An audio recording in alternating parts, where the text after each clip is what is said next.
ദൈവസഭയെക്കുറിച്ച് കഴിഞ്ഞ ഞങ്ങളുടെ വീഡിയോയിൽ വളരെ പ്രധാനപ്പെട്ട കാര്യം ഞങ്ങൾ വെളിപ്പെടുത്തി. അനേക പേർ അത് കേട്ടു എന്നത് ഞങ്ങൾക്ക് സന്തോഷം നൽകുന്നു.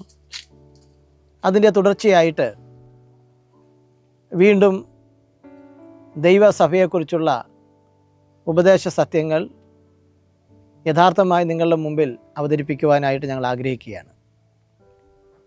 പ്രാരംഭമായിട്ട് അപ്പോസ്തല പ്രവൃത്തിയുടെ പുസ്തകം 2-ാം അധ്യായം അതിൻ്റെ 47-ാം വാക്യം വായിച്ചുകൊണ്ട് ചില വിശദീകരണം നൽകുവാനായിട്ട് ആഗ്രഹിക്കുകയാണ്.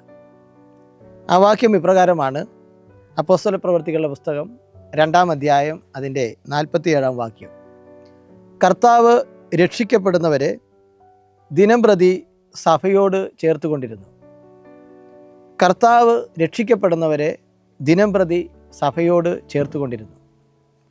ഇവിടെ രണ്ട് കാര്യങ്ങളാണ് പ്രധാനമായിട്ടും ശ്രദ്ധിക്കേണ്ടത്. ഒന്ന്, ആരാണ് സഭയുടെ അംഗങ്ങളായിത്തീരുന്നത്? എന്താണ് സഭ?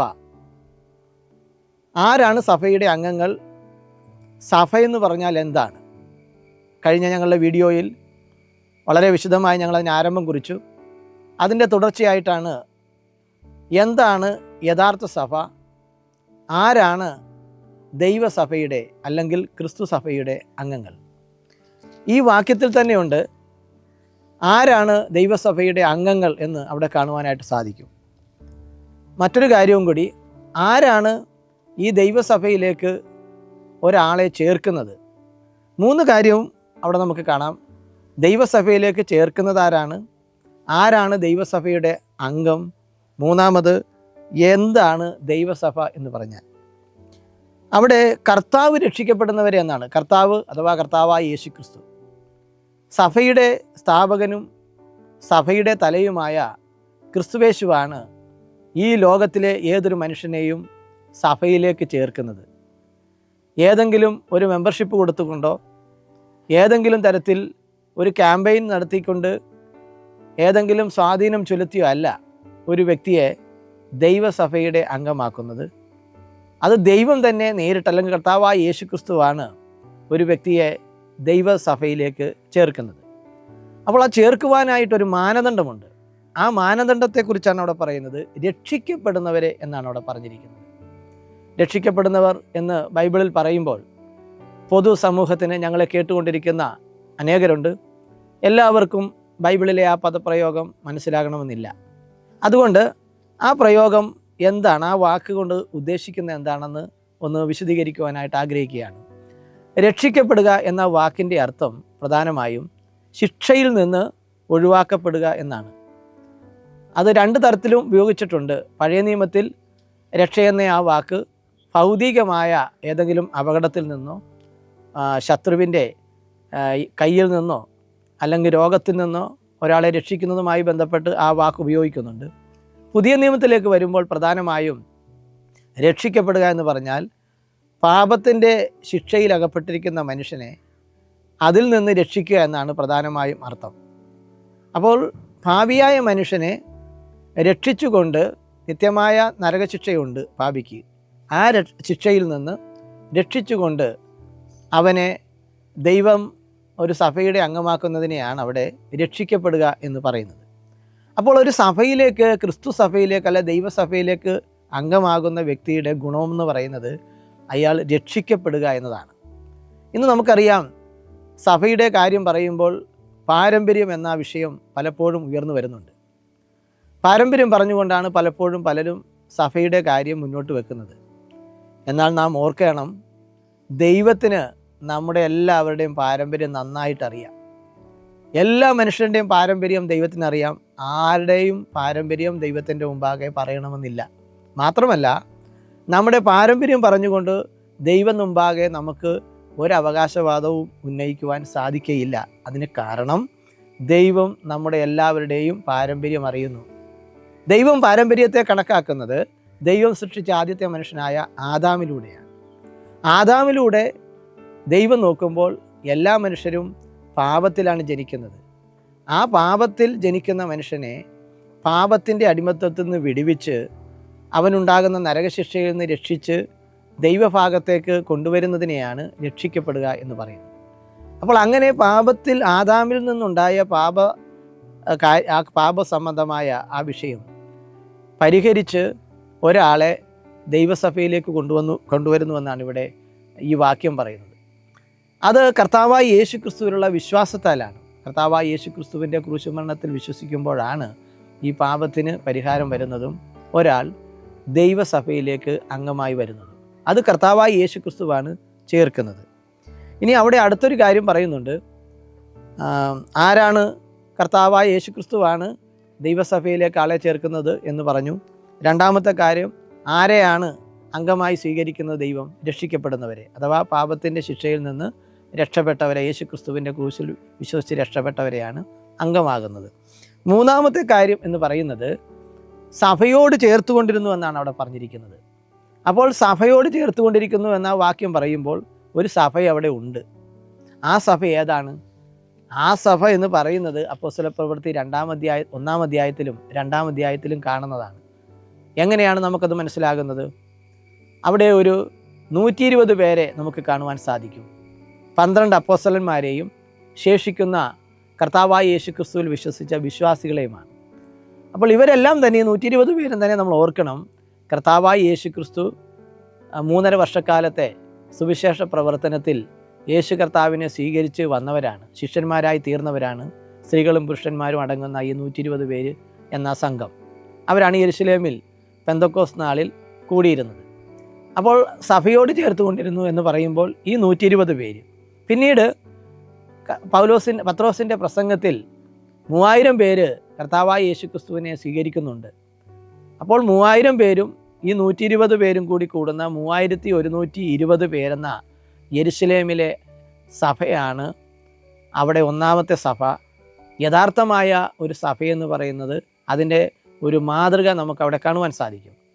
അങ്ങനെ ആ 3120 പേരോട് കൂടെ പിന്നീട് വരും ദിവസങ്ങളിൽ ചേർത്തുകൊണ്ടിരുന്നുവെന്നാണ് അപ്പോസ്തലപ്രവൃത്തി 2-ാം അധ്യായം 47-ാം വാക്യം പറയുന്നത്. കർത്താവ് രക്ഷിക്കപ്പെടുന്നവരെ ദിനംപ്രതി സഭയോട് ചേർത്തുകൊണ്ടിരുന്നു. അപ്പം ഈ 120 പേര് അടങ്ങുന്ന പിന്നീട് വന്ന 3000 പേരും ചേർന്ന 3120 പേരടങ്ങുന്ന ഈ സംഘത്തെയാണ് സഭയെന്ന് അവിടെ ആദ്യം കാണുന്നതും അവരോട് ചേർന്നാണ് പിന്നീടുള്ള വിശ്വാസികൾ മുമ്പോട്ട് പോയത്. അപ്പോൾ ഇവിടെ ഈ 3120 പേരടങ്ങുന്ന ഈ സംഘത്തെ ഒന്ന് നിർവചിച്ചാൽ യഥാർത്ഥമായ സഭ നമുക്ക് കിട്ടും. അപ്പോൾ യഥാർത്ഥമായ സഭ അവരുമായി ബന്ധപ്പെട്ടാണ് നിൽക്കുന്നത്. കർത്താവായ യേശു ക്രിസ്തുവാണ് സഭയെക്കുറിച്ച് പറഞ്ഞതും താനാണ് സഭയുടെ നാഥൻ. കഴിഞ്ഞ വീഡിയോയിൽ അത് വളരെ വ്യക്തമാക്കി. അപ്പോൾ ഇവിടെ 3120 പേരുണ്ട്. അതിലൊരു 12 പേരെന്ന് പറയുന്നത് അപ്പോസ്തലന്മാരാണ്. ആ 12 പേര് അപ്പോസ്തലന്മാരെന്ന് പറയുമ്പോൾ അത് 11 പേരും കർത്താവായ യേശു ക്രിസ്തുവിനാൽ നേരിട്ട് തിരഞ്ഞെടുക്കപ്പെട്ടവരാണ് ശുശ്രൂഷക്കായിട്ട്. ബാക്കിയുള്ള ഒരാൾ യൂദ എന്ന കർത്താവിൻ്റെ ശിഷ്യൻ കർത്താവിനെ ഒറ്റിക്കൊടുത്തതിന് ശേഷം താൻ ആത്മഹത്യ ചെയ്തു. തൻ്റെ പകരമായിട്ട് മത്തിയാസ് എന്ന് പറയുന്ന ഒരു ദൈവദാസനെ അപ്പോസ്തലനായി സ്വീകരിക്കുകയും അങ്ങനെ 12 പേര്. അപ്പോൾ ഒരു ദൈവസഭ എന്ന് പറയുന്നത് കർത്താവായ യേശു ക്രിസ്തു തിരഞ്ഞെടുത്ത ശുശ്രൂഷകരും പിന്നീട് വരുന്ന വിശ്വാസികളും ചേരുന്നതിനെയാണ് ഒരു ദൈവസഭ. അപ്പോൾ ഈ അപ്പോസ്തലന്മാരെ പഠിക്കുമ്പോൾ അവർ കർത്താവായ യേശു ക്രിസ്തുവിൻ്റെ സുവിശേഷ ഘോഷണത്തിന് വേണ്ടി തിരഞ്ഞെടുക്കപ്പെട്ടവരും സഭാസ്ഥാപനത്തിന് വേണ്ടി തിരഞ്ഞെടുക്കപ്പെട്ടവരും സഭയെ പരിപാലിക്കുവാനായിട്ട് വിളിക്കപ്പെട്ടവരുമാണ്. ഈ ശുശ്രൂഷയാണ് അവർ അപ്പോസ്തലപ്രവൃത്തി 2-ാം അധ്യായം മുതൽ തുടർന്ന് ചെയ്യുന്നത്. അപ്പോൾ നമ്മൾ ഇന്ന് കാണുന്ന 45,000 അധികം സഭകളുണ്ടെന്നാണ് കഴിഞ്ഞ ആ വീഡിയോയിൽ ഞങ്ങൾ പറഞ്ഞത്. അത് ഞങ്ങൾ വ്യക്തമായിട്ട് ലോകത്തെ ഈ സഭകളുടെ കാര്യങ്ങളെക്കുറിച്ച് മനസ്സിലാക്കിയിട്ടാണ് ആ ദൈവദാസനത് പറഞ്ഞത്. തുടർന്നും അത് ഉണ്ടായിക്കൊണ്ടിരിക്കുകയാണ്. അപ്പോൾ ഈ 45,000 വരുന്ന സഭകൾ ശരിയാണോ? അത് എങ്ങനെയാണ് നമുക്കിതിനെ പരിശോധിക്കാൻ കഴിയുന്നതെന്ന് ഈ അപ്പോസ്തലപ്രവൃത്തി 2-ാം അധ്യായത്തിൽ കാണുന്ന സഭയുടെ വെളിപ്പെടുത്തലുമായി ബന്ധപ്പെട്ടാണ്. അപ്പോൾ ഒരു സഭ പ്രാദേശികമായി നിൽക്കുന്ന ഒരു ക്രിസ്തു സഭ എന്ന് പറഞ്ഞാൽ പ്രധാനമായും ദൈവത്താൽ തിരഞ്ഞെടുക്കപ്പെട്ട ശുശ്രൂഷകരും കർത്താവായ യേശു ക്രിസ്തുവിനെ രക്ഷിതാവും ദൈവമായി അംഗീകരിച്ച് രക്ഷിക്കപ്പെട്ടവരുമായി ചേരുന്ന കൂട്ടത്തെയാണ് ഒരു പ്രദേശത്തെ സഭയെന്ന് പറയുന്നത്. അവിടം കൊണ്ടും തീർന്നിരുന്നില്ല. സഭയുടെ കൂടുതൽ കാര്യങ്ങൾ മനസ്സിലാക്കണമെങ്കിൽ ശുശ്രൂഷകരെക്കുറിച്ച് ഒന്നാമത് മനസ്സിലാക്കണം. ഇന്ന് ശുശ്രൂഷകരെ അല്ലെങ്കിൽ ദൈവത്തിൻ്റെ വേലക്കാരെ കാണുന്നത് പ്രത്യേകമായിട്ടുള്ള ഒരു വസ്ത്രധാരണ രീതിയും അതുപോലെ തന്നെ ഏതെങ്കിലും ഒരു പ്രത്യേക കേന്ദ്രത്തിലിരുന്നു കൊണ്ട് നിയന്ത്രിക്കുന്നവരായിട്ടും ഏതെങ്കിലും പ്രത്യേകമായ അധികാരം കയ്യിൽ വെച്ചുകൊണ്ട് ജനങ്ങളെ ഭരിക്കുന്നവരൊക്കെ ആയിട്ടാണ് ആത്മീക നേതാക്കളെ, സഭയുടെ ഉത്തരവാദിത്തപ്പെട്ടവരെ ഇന്ന് ലോകത്തിലുള്ള ആൾക്കാർ കാണുന്നതും പൊതുവെ ഇന്ന് സമൂഹത്തിൽ പ്രചരിക്കുന്നതും. വാസ്തവത്തിൽ ബൈബിൾ പഠിക്കുമ്പോൾ, പ്രത്യേകിച്ച് അപ്പോസ്തലപ്രവൃത്തി 2-ാം അധ്യായത്തിൽ പഠിക്കുമ്പോൾ, ഇന്ന് നമ്മൾ ഈ കാണുന്ന ഈ 45,000-ത്തിലധികം സഭകളുടെ രീതികളുമായി വെച്ച് നോക്കുകയാണെങ്കിൽ അതിൽ നിന്ന് വ്യത്യസ്തമാണ് ബൈബിൾ മുന്നോട്ട് വെക്കുന്ന ഒരു ക്രിസ്തു സഭ എന്ന് പറയുന്നത്. ഈ പറയുന്ന ഒരു പ്രത്യേക വസ്ത്രധാരണ, ഒരു ഡ്രസ് കോഡില്ല, അല്ലെങ്കിൽ ഒരു സിംഹാസനമില്ല, ഏതെങ്കിലും തരത്തിലുള്ള ഒരു പ്രത്യേകമായ രാഷ്ട്രീയ ആത്മീക അധികാരങ്ങളൊന്നും ഇല്ല, ഇവർക്ക് കാണുന്നില്ല. പിന്നെ എന്താണ് ഇവർക്കുള്ള അധികാരം?